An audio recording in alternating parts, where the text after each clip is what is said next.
BeFour the Crowns Showdown for the World of Outlaws NOS Energy Drink Sprint Car Series at Eldora Speedway. Battle for the lead, Rico Abreu around the outside of Logan Schuchart. Abreu the leader at the end of the back straightaway. Schuchart enters low, slides high in turn 4, an opportunity down low now for the 18 of Giovanni Scelzi. Schuchart and Scelzi side by side as Rico Abreu leads the opening lap at Eldora. Abreu out in front and already pulling away. Schuchart continues his duel for second with Scelzi. Giovanni Scelzi, a career best third place run of the night before the Kings Royal, and now he is all over Rico Abreu for the lead. Giovanni Scelzi to the inside, slide job. Oh, how close did they get there in corner number 2?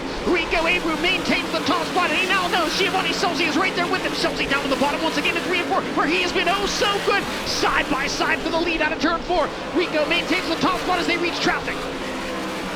J-Mac now all over Carson Macedo in the race for the 6th spot. McFadden to the cushion, Macedo down on the bottom of the speedway. J-Mac follows the 41 to the top in 1 and 2. A glimpse there of Brad Sweet currently running in the 8th position. Right behind him, Justin Peck. Peck goes to the top side, entering corner number 3, and Donnie Schatz trying to make that a 3-car duel. Schatz right through the middle of 3 and 4, 3 wide for the position out of turn 4. Brad Sweet, Justin Peck, and Donnie Schatz. Sweet got the spot. Schatz trying to get by Peck as well. They stay tightly bunched down the backstretch into corner number 3. Abreu's lead, 1.8 seconds. This time by 9 laps to go.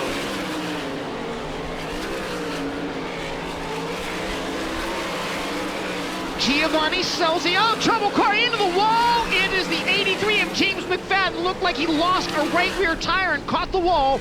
You can see pieces of tire on the top of the racetrack, and the caution flag waves with 21 in the books.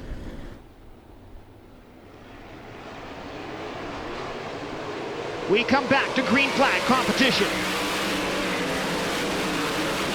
Rico and Gio go up top. David Gravel down low. Gravel challenging Scelzi for second. Couldn't make the pass. Rico back to the top in 3 and 4 while Gio runs the bottom. Gio Scelzi good on the low side of the speedway. 8 laps remaining. Rico may have caught the wall momentarily there in turn number 1 and got very, very close if he didn't. On the move, Carson Macedo challenging the 17 of Sheldon Hutton. She'll move Macedo into the top 5 with a move down low. Rico Abreu again opening up a 1.1 second lead. Scelzi again to the bottom. Caution on the speedway. Car into the wall in turn number 1. It's the 5 of Spencer Basted. Down off the banking and back to the green flag for leader Rico Abreu. Giovanni Scelzi until Brad Sweet gets into Sheldon Haudenschild coming to the cone. Sweet got into Haudenschild as they came to the cone in the Seafoam restart zone. Brad Sweet able to save it. Meanwhile, good battle between Logan Schuchart and Carson Macedo for the 4th spot. David Gravel to the inside looking for second, trying to take it away from the 18 of Giovanni Scelzi. This allows Rico Abreu to open up an advantage once again. Gravel to the inside, slides up in front of Scelzi for second. David Gravel now to second. Scelzi trying to keep pace. Gravel down low out of turn number 4, this time by 3 laps to go in the BeFour the Crowns Showdown. 0.7 of a second as they cross the line. Gravel with a big run down the back straightaway. Traffic in front. Gravel to the inside in 3 and 4. They'll race to the white flag. 1 to go, and David Gravel will have a shot at this one. Gravel trailing by 3 car lengths to the top side in 1 and 2. They'll run down the backstretch for the final time. David Gravel gonna try to steal into the final corner. Gravel to the inside. Abreu up top. David Gravel out of turn number 4 pulls even, but Rico Abreu hangs on for the win. Gravel in second, Scelzi in third, 4th to Carson Macedo, and Logan Schuchart in 5th. And Rico up top in victory lane at the Eldora Speedway. Chase Rodman waiting to talk to him.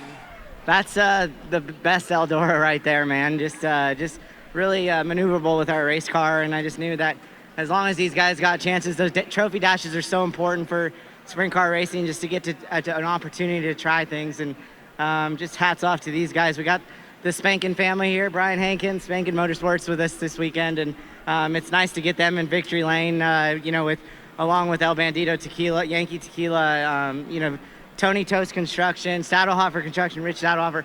Everyone's a big part of this race team. You know, and Marty and Misty Mello do unbelievable job supporting it. Mike Curb, and it's a pleasure for me to get the opportunity to race in front of the best fans in the world at the best racetrack in the world. Just more seat time around this track. You know, these guys do. Ricky Warner, I got the opportunity to race for Tanner Thorson again tonight. They just work so hard. They're so passionate about racing, and that's really what I've understood in my career is just surrounding yourself by people that are passionate about this sport and want to see me do good. And that's how we stand up here in Victory Lane, and we all just believe in each other. And you know, it all goes to the best fans in the world out there. Did you have any idea that gravel was that close at the end there? I knew. My pace slowed down the top. There wasn't too many cars running all the way up on the wall, and it was getting crummy. And you know, I knew I won a race here a couple years ago just cheating into 3 and 4, and you know, the sun bakes that in, so it's the fastest corner to slicken up, and you just really got to pay attention. Racing with the Outlaws, things happen really quickly, and you know, it's just part of the lead-in to judging your pace off lap traffic, and we were catching lap traffic super fast, and I knew they were throwing the crumbs across the track, but I was just with my lower tire pressures on the restarts, just trying to keep my board speed up as much as possible. And I knew I missed it a little bit into turn 1, and then getting into 3, I just wanted to cover, you know, just my ass. And you know, I knew someone was gonna try to dive on me. You can get big runs, and just unbelievable job for the two guys too. For live coverage of every World of Outlaws event and for extended on-demand race content, visit dirtvision.com. For full race results, features, and series news, visit worldofoutlaws.com.